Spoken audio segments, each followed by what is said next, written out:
Hey guys, welcome back to the shop. So as you see, I got a dry fit in place with the web frames in, and I'm really happy with the dry fit. It's dead on square, and right now I only have 3 clamps on it, so everything's fitting pretty much the way it should. Now before I pull all this apart and glue it up, there's some measurements and some things I can get from here. For instance, I'm going to fill up this space in here for the drawer glides, because even though they're bottom mount, they're also side mount. So I'm going to go ahead and glue in some strips in each one of these for the drawer glides. I can also get this measurement here to create a center divider between these 2 drawers. And again, that's as much for the drawer mount as it is, for some stability and some structure in here. But I can get that measurement as well and start milling up that stock. I can also take the measurements here and start roughing out drawer parts. So I'll jot all those numbers down on the whiteboard, mill a whole bunch of lumber, and I'll go ahead and get this glue up done. That'll be off camera because I'm going to have help doing it. It's going to be a long glue up. It is what it is. It will be epoxy. But here in a few minutes of magical YouTube time, we'll be putting these parts in, starting on drawers and things like that.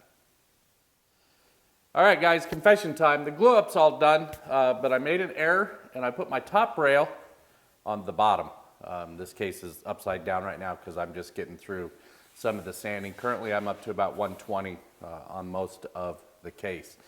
Now, this created me a small problem here in that the tenons were just different enough where I have about maybe a 1/16 on that shelf. So I'm going to have to shim those drawer glides up.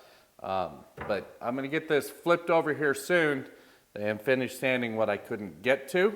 And then going to go to work on that center divider. Now I've roughed out a piece of plywood here which drops in the middle, and then I will cap it out with a piece of walnut. And I've marked a line on here for where my center is, and while I've got it upside down, I'm going to go ahead and pre-drill and countersink those holes for that center divider. As well, I milled up all the stock for the space fillers for the drawer glides. So when I get this turned over, I'll glue those in and probably just use a couple of pin nails from the inside to hold it while the glue dries. So I'm going to go ahead and get this sanded up, and I've got a first milling on some drawer parts. So I'll spend the rest of the day finishing this sanding and milling drawer parts. I will probably see you guys tomorrow when this thing is turned over. We'll go ahead and install that center divider and get it capped out and hopefully start doing some drawers.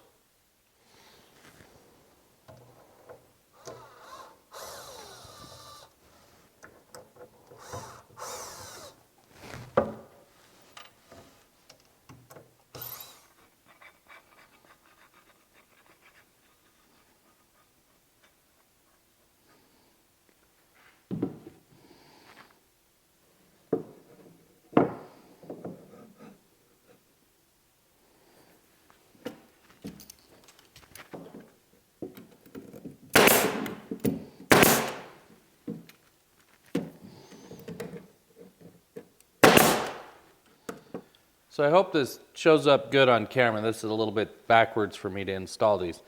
But I've set them to the front here on the edge, and I'm using a Vicks bit to just locate a center for a screw.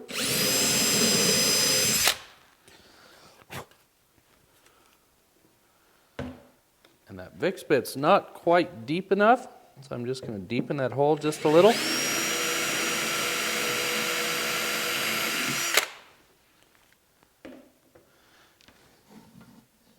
Then I'm going to drive a screw.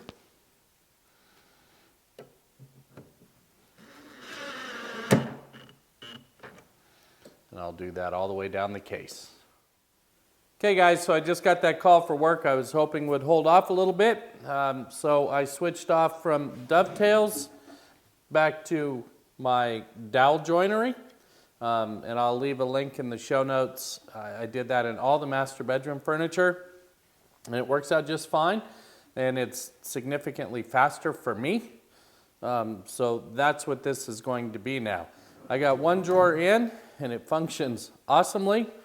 So I'm going to go ahead and get all the rest of these put together, and then we'll go to work on drawer fronts. But we're in turbo mode now because I have one more project to try to get done before I go for this expected grandchild. All right, guys, so there it is. The drawers are all in. They function wonderfully. Super happy with how they all turned out. And next up is the drawer fronts. And I've got a few questions about how to do these arches. Now, in my case, I still have my original template, which fits these just right. So that's what I'm going to use. But if I didn't have those, then I would, take a piece of scrap plywood, this 1/4-inch stuff, put it down in here and trace that profile, and that would give me that arch.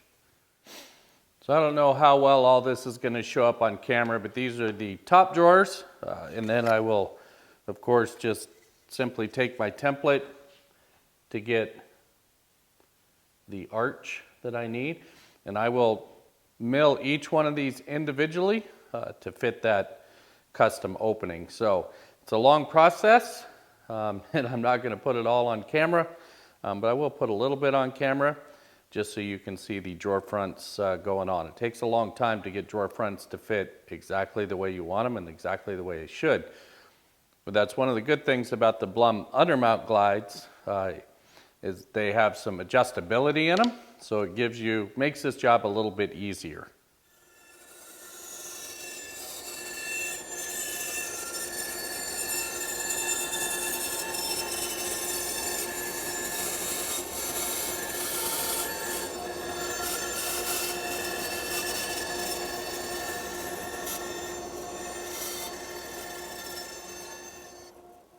And just like that, this drawer is in.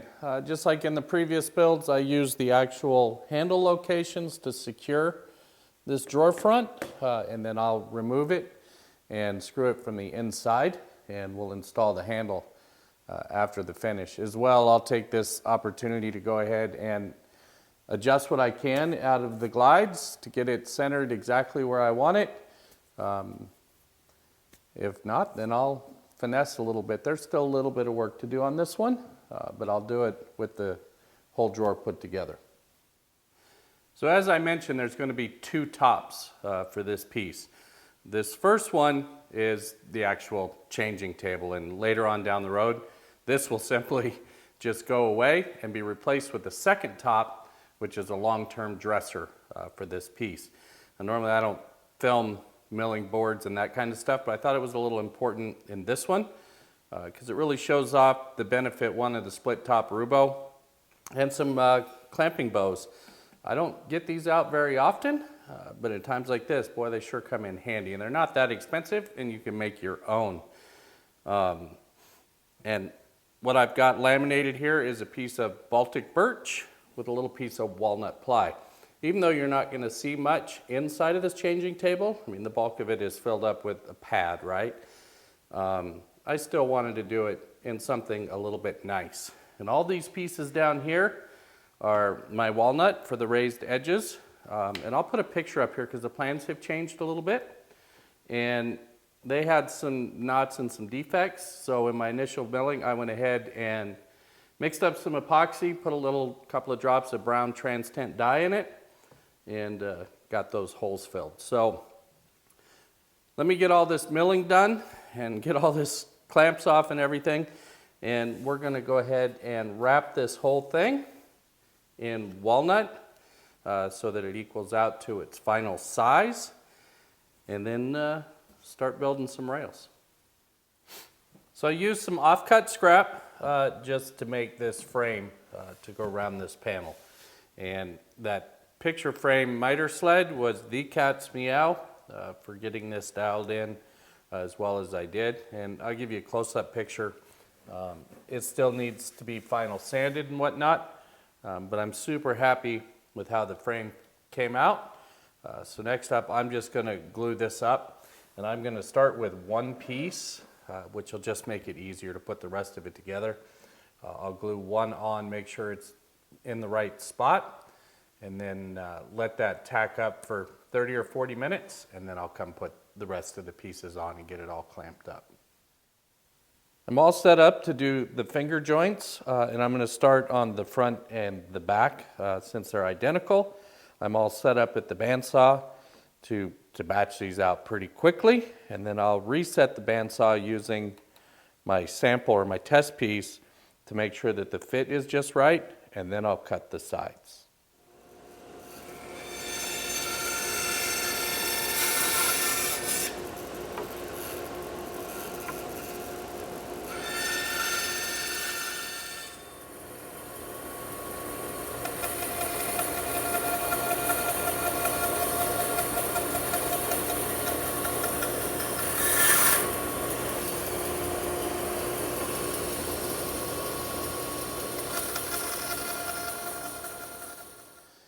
So I readjusted the fence in the bandsaw just to account for the kerf, and I made those first two cuts, and I'm going to nibble away the rest of the stuff here, and I've set up dual stop blocks in my sled, so all I have to do is just literally move between the two blocks and nibble away the material.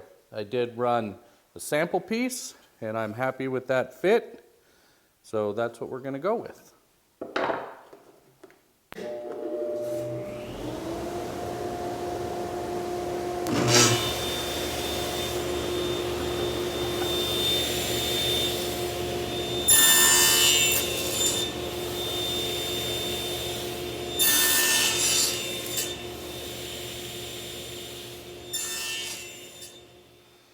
So with the fingers all cut, I'm now set up at the hollow chisel mortiser. We're going to do square pegs where I put the screws in, kind of a green and green style thing.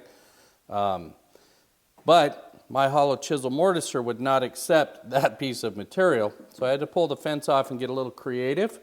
But we're all set up now, and I just need to go ahead and cut all these square holes.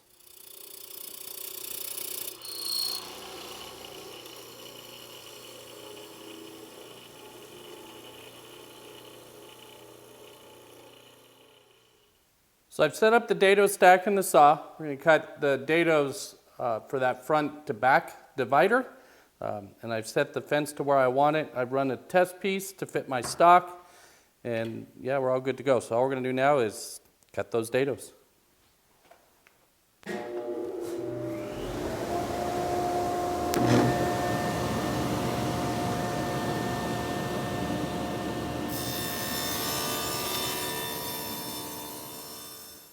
Okay, with this all dry fit up, I went ahead and located for the remaining dados. We have a long divider here that creates a small compartment back here, and then we have another one that goes in here, and she has something specific she wants to put in there, so this size needed to be pretty spot on.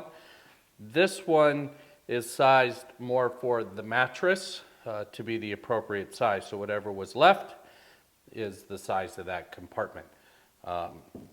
Another trick that I did here, I don't know if you can see it or not, but I actually have blocks in here for the big fingers, and I used CA glue and blue tape and actually glued the blocks to my clamps. So when it comes time to do this glue up, it's a quick setup, put the clamps on, and away we go. Also pilot drilled, so ultimately the screws will tie everything together. So let me get these cut, and we'll do another dry fit and take a look before we go to glue up.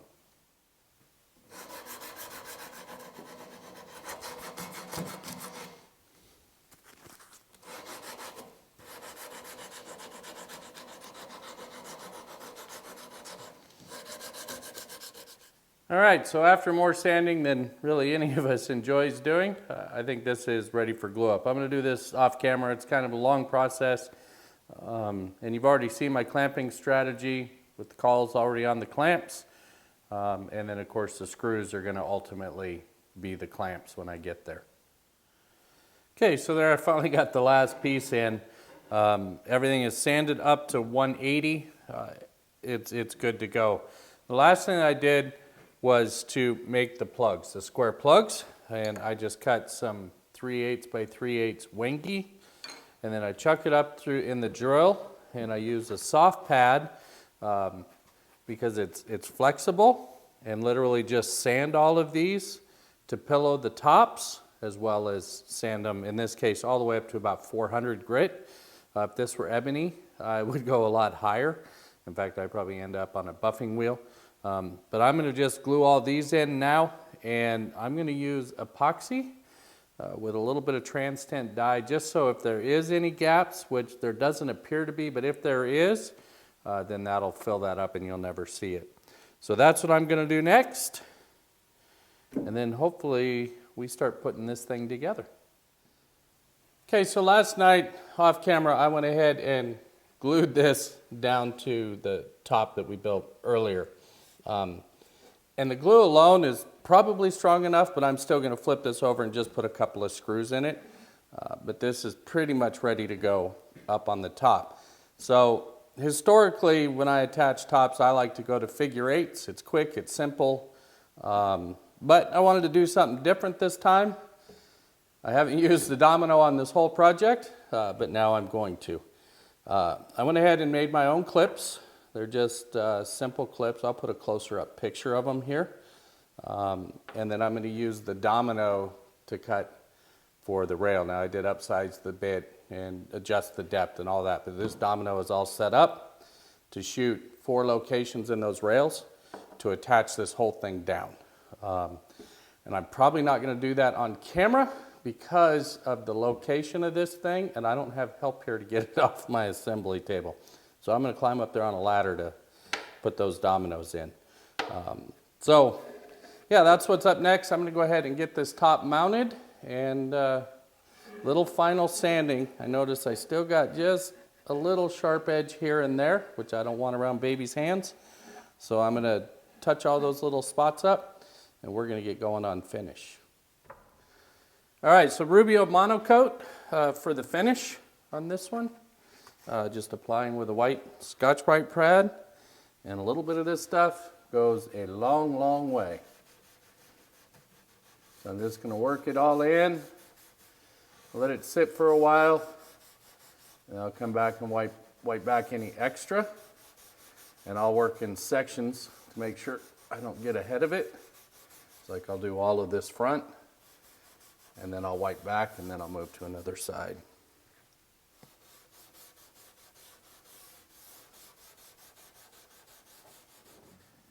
All right, so there it is, the baby changing table, which will turn into a long-term dresser. The material just isn't in yet for the long-term top, and I'll do that a little bit later. But I hope you got a little something out of it. Fun project, and certainly I enjoyed it being for my first grandchild. So looking forward to seeing this in their house for many, many years to come. Until next time, guys. Take care.